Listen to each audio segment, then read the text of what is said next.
Харин хөтөлбөрийн энэ хэсэгт бид найрсаг үйлчилгээг эрхэмлэж үйлчлүүлэгчдэд татдаг Фанде рестораны залуусыг онцолж байна. Тэд үйлчлүүлэгчдийг тогтмол угтан мэдчилж үдэж гаргах нь байнгын үйлчлүүлэгчдийнхээ тоог нэмэхнийг хөшөөрөг болж өгчээ.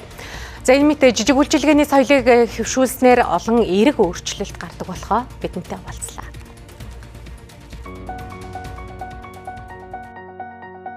Өглөөний 10 цаг 30 минутын орчим Фанде рестораны залуус үүдэнийх өмнө гаднах талбайгаа цэвэрлэж байгаа. Тэд гадна байрлах ширээ сандлаа арчиж цэвэрлэн ойрхон ягуун хүний замыг бүхэлдэн шүрдэж байсан юм. Иргэн тойрны орчмоо нөр цэвэрхэн байвал орж байгаа хүмүүс бас аюу тухтай байх юм болоо гэд. Тэгээд бас нэг бас тогт үүсгэний газрын хүмүүс бас аюу баярлалтай шүү дээ манайд. Тэгээд гаднахаа цэвэрж байгаа баярлалаа гэдэг хийх тохиолдол бас гардаг. Фанде ресторанд 19-оос 27 насны 10 орчим залуу ажилладаг. Ийн өглөө өртөө цоглуулсан шинэ хүнсээ бэлтгэж 11 цагт үе таалгаа нэхэд бэлэн болжээ.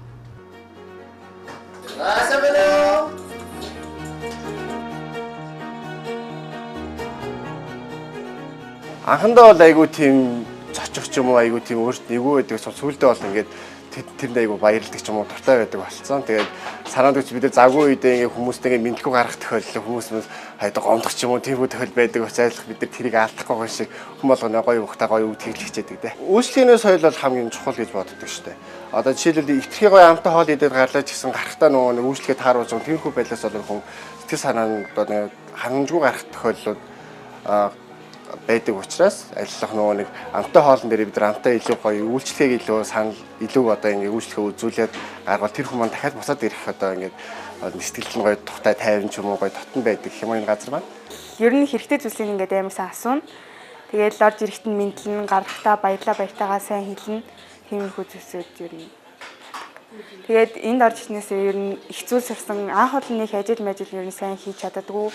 Тиймээс энд ирээд нэг ажил биш ер нь нэлээд хэдэн ажлыг ингээд давхар хийх чадaltaй тиймэрхүү болж өгсөн. Бас дээрэс нь хүмүүсийг хүндэл сурсан, хүмүүстэй зөв боловсон харьцаж сурсан.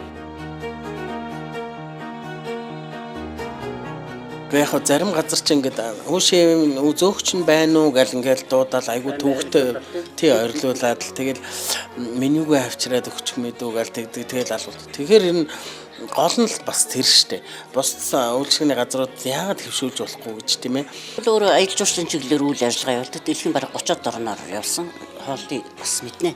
Гэхдээ хамгийн гол нь энэ чинь тий орж ирэхээс ахуулаад төгсгөл гүйцэтгэл бол 100% байна гэж харж байна гэж чинь.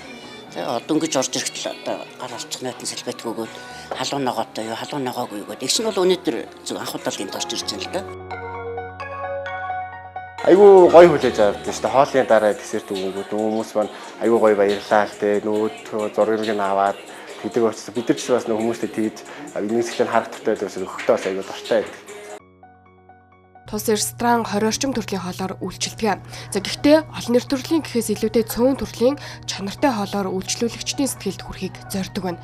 Тэдний бусдаасаа ялгарах бас нэг онцлог нь хоолны дараах үнгүй амтдаг. За энэ нь жижиг мэт боловч мөн л үйлчлүүлэгчийн сэтгэлийг баясгадаг. За хамгийн гол нь найрсаг чин сэтгэлээсээ байх нь үйлчлүүлэгчдийг дахин ирэхэд нөлөөлдгөө гэдгийг тэд бусдаа уриалан хэлж байсан юм а.